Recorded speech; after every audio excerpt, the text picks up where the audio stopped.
gratitude and support to all of the healthcare workers in Illinois and around the world. Despite doing our best to prepare for a respiratory virus pandemic, we now find ourselves facing a brand new virus with too little information, not enough personal protective equipment, changing protocols every single day, and no second chances.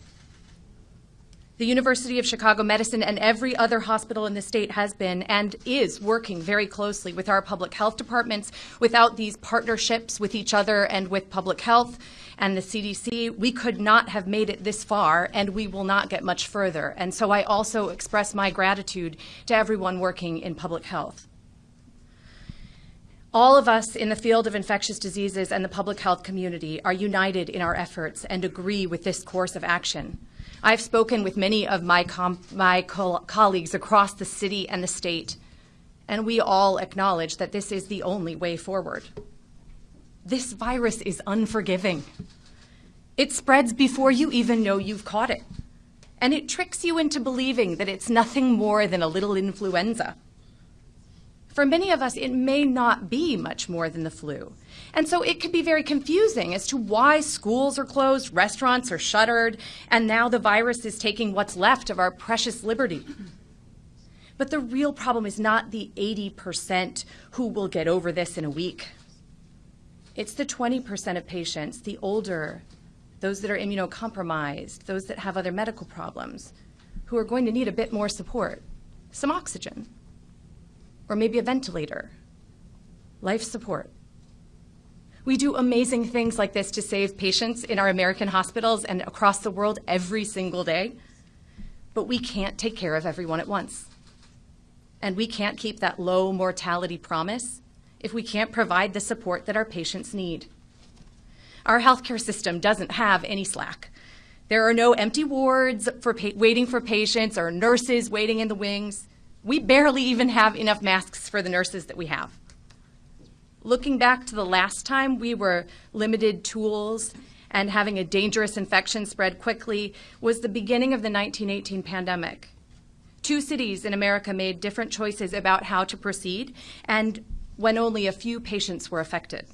St. Louis shut itself down and sheltered in place. But Philadelphia went ahead with a huge parade to celebrate those going off to war. A week later, Philadelphia hospitals were overrun and thousands were dead, many more than in St. Louis. This is a cautionary tale for our time. Things are already tough in Illinois hospitals, including mine. There's no vaccine or readily available antiviral to help stem the tide. All we have to slow the spread is distance. Social distance. And if we let every single patient with this infection infect 3 more people, and then each of them infect 2 or 3 more people, there won't be a hospital bed when my mother can't breathe very well, or when yours is coughing too much. So in my house, we've made a lot of sacrifices. We don't go out anymore. This is the first time I've left my house in some days because I'm leading our efforts and emergency planning from my home. My son has traded in sports, a science conference, and the 5th grade bake sale for puzzles, e-learning, and some video chats. This isn't the life any of us expected, and certainly there are others who will make much greater sacrifices. And there are many more disappointments to come. But this isn't going to be forever, like the governor said. It will last longer than any of us want it to. But in the end, we will look back and see it as just a piece of what happened in our whole lives. And we have to remember that. How can soccer or book club be so dangerous? Why ask so much of people for just a few hundred cases? Because it's the only way to save those lives. And now is the time. Because the numbers you see today in the news are the people that got sick a week ago. And there are still people today who got sick today who haven't even noticed that they've been sick yet. They picked up the virus, and it will take a week to see that show in our numbers. Waiting for hospitals to be overwhelmed will leave the following week's patients with nowhere to go. In short, Without taking drastic measures, the healthy and optimistic among us will doom the vulnerable. We have to fight this fire before it grows too high. These extreme restrictions may seem, in the end, a little anticlimactic, because it's really hard to feel like you're saving the world when you're watching Netflix from your couch. But if we do this right, nothing happens. Yeah. A successful shelter in place means that you're going to feel like it was all for nothing. And you'd be right. Because nothing means that nothing happened to your family. And that's what we're going for here.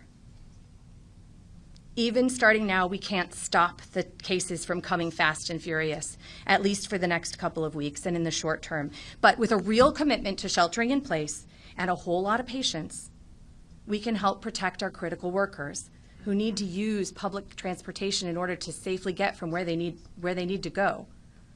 We can give our factories time to ramp up production of all that PPE so that we have enough masks to last.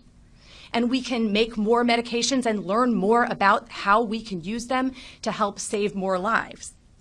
Even a little time makes a huge difference. It will take more than a week to start seeing the rate of increase slow down, and that's a complicated thing to say. It'll take even longer to see the rate come down and see it slowing and infections going down. So please don't give up. I've lived in Illinois my entire life. And I know we'll get through this together and find a way back to the life that we used to live. Public health and hospitals have been working hard for a long time, and now it's your turn to do your part. A huge sacrifice to make, but a sacrifice that can make thousands of differences, maybe even a difference in your family too.